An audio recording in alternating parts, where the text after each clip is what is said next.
मिलिए खुश शक्ल, खुश लिबास और खूबसूरत फातिमा हसन से, जो फिट रहने के लिए जिम जाती हैं, एक आईटी कंपनी में यूएक्स कंसल्टेंट हैं और ब्लॉग्स भी लिखती हैं, और ये सब वो एक जिस्मानी बीमारी से मुकाबला करते हुए कर रही हैं। पैदाइश के वक्त तो किसी आम बच्चे की तरह थी, लेकिन 10 साल की उम्र में न्यूरोमस्कुलर डिस्टोनिया का शिकार हो गईं। दिमाग की बीमारी है जो आपकी बॉडी को एक साइड आपकी स्ट्रेंथ 18 रह जाती है और एक साइड 20 स्ट्रेंथ की रह जाती है, और जो 20 स्ट्रेंथ वाली साइड होती है वो 18 को अपने तरफ पुल करना शुरू कर देती है, और उसके लिए बॉडी में डिसबैलेंस पैदा हो जाता है। वो ट्रैवल करके इसके साउंड बॉक्स में चली गई, और ये बीमारी डिस्टोनिया से चेंज करके डिस्टोनिया प्लस डिस्फोनिया होगी, जिसने फातिमा की आवाज़ बंद कर दी। यूँ तो फातिमा सामने वाले तक अपनी हर बात खुद पहुंचाती हैं, लेकिन कैमरे के सामने हमारे नाज़रीन को बात समझने में दिक्कत ना हो, इसलिए फातिमा की वालिदा आरिफा मंसूर उनकी आवाज़ बनी हैं। कहती है, I became very mature at very small age and I accepted my problem, कि जो मेरी प्रॉब्लम थी उसको मैंने एक्सेप्ट किया कि ओके अच्छा मेरा बैलेंस ख़राब हो रहा है तो मुझे कैसे मैनेज करना है। शुक्र ये उस एज में थी जब ये मोबाइल फ़ोन्स थे और इसने टाइप करके हमसे कम्युनिकेट करना शुरू कर। जिस्मानी चैलेंजेस से गुजरती फातिमा ने विजुअल कम्युनिकेशन एंड डिज़ाइन में ग्रेजुएशन किया। उनके मुलाजमत करने के फैसले ने कारपोरेट वर्ल्ड को भी एक मुनफरिद अंदाज में सोचने पर आमादा किया। ऑन बोर्डिंग होती है, बैंक का अकाउंट खोलने से लेके सारे ऑपरेशनल चीज़ों में जिस तरह से हम लोग कम्युनिकेट करते हैं, वो सारी चीज़ों पे हमने काम किया। हमें समझ आ गया कि ये इस तरह से हमारे साथ इंटरेक्ट करेंगी। फिर उसके अराउंड पूरी कंपनी में बैकडोर चैनल से आप कह लें कि हमने वो सब चीज़ बिल्ड किया। हर कुछ अरसे बाद अपनी नौयत बदलने और जोर पकड़ने वाली बीमारी में गिरकर फातिमा ने जिस्मानी वर्जिश के ज़रिए ख़ुद को मजबूत बनाया और अपने आप को संभाला, और उनकी इस काविश ने ट्रेनर्स को भी उनके मुताबिक कोर्सेज तैयार करने की तहरीक दी। जब वो आई थी तो ये हमारे लिए भी एक नया चैलेंज था। हमने उनके बहुत एक कस्टमाइज वर्कआउट प्लान्स बताए, बिकॉज उनकी मसल वीकनेस का प्रॉब्लम है, मसल स्ट्रेंथ उनकी कम है, एंड स्पेशली बिकॉज उनका पोस्चर का भी वो इशू है। इसमें ऑब्वियसली उनकी कमिटमेंट भी थी, and we specifically hired a physiotherapist for this purpose. Information technology में उनकी महारत उनके घर वालों के भी काम आना शुरू हो गई।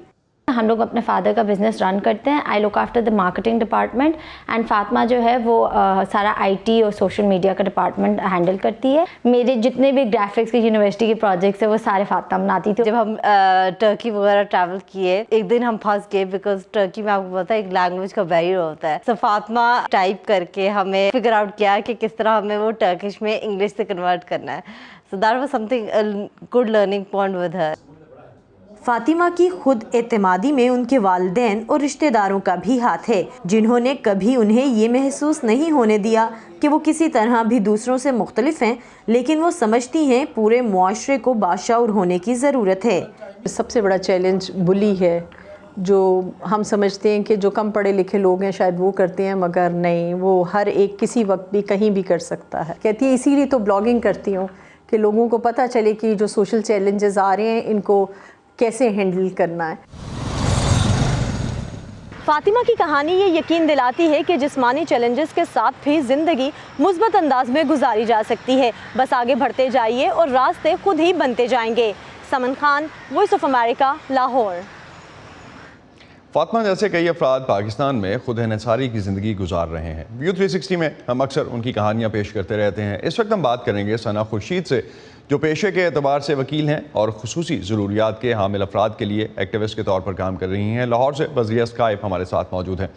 सना, आपने वकालत की तालीम हासिल की और एक एक्टिव ज़िंदगी गुजार रही हैं। आज स्पेशल नीड्स और माजूरी के बारे में पहले से ज़्यादा बात होती है, अमली तौर पर इसमें कोई फ़र्क देखा आपने? जी, अस्सलाम वालेकुम। जैसे कि आपने कहा, मैं डिसेबिलिटी एक्टिविज़म में काफ़ी एक्टिव हूँ obviously, because at the end of the day अगर मैं अपने लिए आवाज़ नहीं उठाऊँगी तो कोई और मेरे लिए क्यों उठाएगा।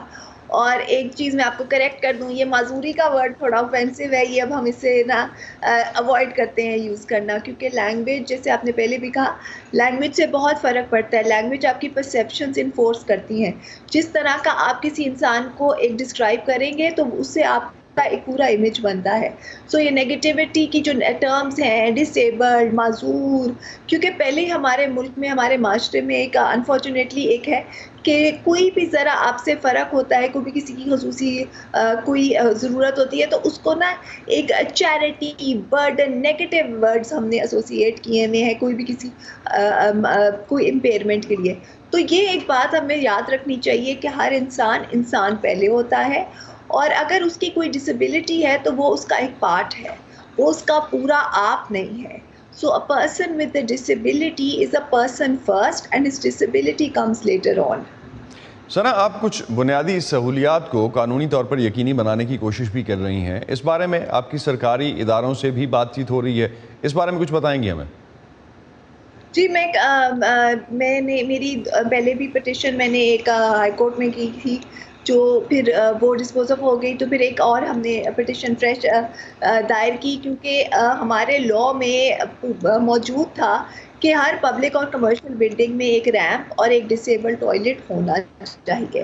Unfortunately like a lot of laws वो इन्फोर्स नहीं हो रहा था, तो मेरी पिटिशन सारी उसी चीज़ से थी। मैं हमेशा कहती हूँ कि मेरी पिटिशन एक स्टेप 1 है मेरे लिए, कि पहले एक रैंप बने जिससे लोगों को पता लगे कि एक रैंप होने से खाली बड़ा सिंबॉलिक होता है, उससे मेरे सारे मसले सॉल्व नहीं होते, मगर उससे ये पता लगता है कि एक जो जगह है वो ओपन है, वो वेलकमिंग है हर इंसान के लिए।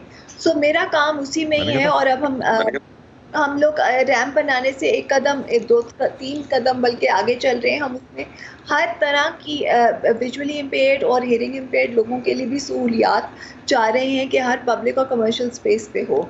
इस सिलसिले में हम पंजाब में बाकी सारे सूबों में एक स्पेशल एक्ट मौजूद हैं जिसमें पीपल विद डिसेबिलिटीज़ को प्रोटेक्शन मिलती है और उन्हें एम्पावर करते हैं। तो अब पंजाब में भी इंशाल्लाह बहुत जल्द एक लॉ आ जाएगा जिससे ना सिर्फ उन्हें प्रोटेक्शन मिलेगी बल्कि उनको एम्पावर किया जाएगा। एक चीज़ लास्ट पे एक चीज़ बिल्कुल जानना चाहूँगा सना आपसे मैं, कि कोलिशन फॉर इंक्लूसिव पाकिस्तानी नामी इत्तेहाद जो है उसने मुतालबा किया है कि हुकूमत को चाहिए कि वो पार्लियामान और लोकल गवर्नमेंट्स में स्पेशल नीड्स रखने वाले अफराद की शमूलियत को यकीनी बनाए और उनकी जो ये शमूलियत है वो बढ़ाए। इस हवाले से आपके ख्याल में कोई फ़ायदा होगा? जी, बहुत ज़्यादा फ़ायदा होगा, क्योंकि विजिबिलिटी मिलेगी, और जो इंसान अपने लिए अपने मसले डिस्क्राइब कर सकता है वो कोई और नहीं कर सकता। मुझे खुद पता है मुझे किस तरह के इश्यूज फेस्ड है, मेरे और कोई मेरे लिए डिसाइड नहीं करेगा। और at the end of the day जी हम सब इक्वल हैं, हर एक को वही राइट्स और अपॉर्चुनिटीज़ मिलनी चाहिए कि वो एक कंप्लीट लाइफ गुजारे जो ना सिर्फ इसके लिए फ़ायदेमंद हो बल्कि दूसरों के लिए भी फ़ायदेमंद हो। और डेफिनेटली इसी से एक बेहतर सोसाइटी बन सकती है। बहुत शुक्रिया सना आपका हमसे बात करने का। सना खुर्शीद हमारे साथ थी और हमसे बात कर रही थी डिफरेंटली एबल्ड लोगों की सलाहियत के बारे में।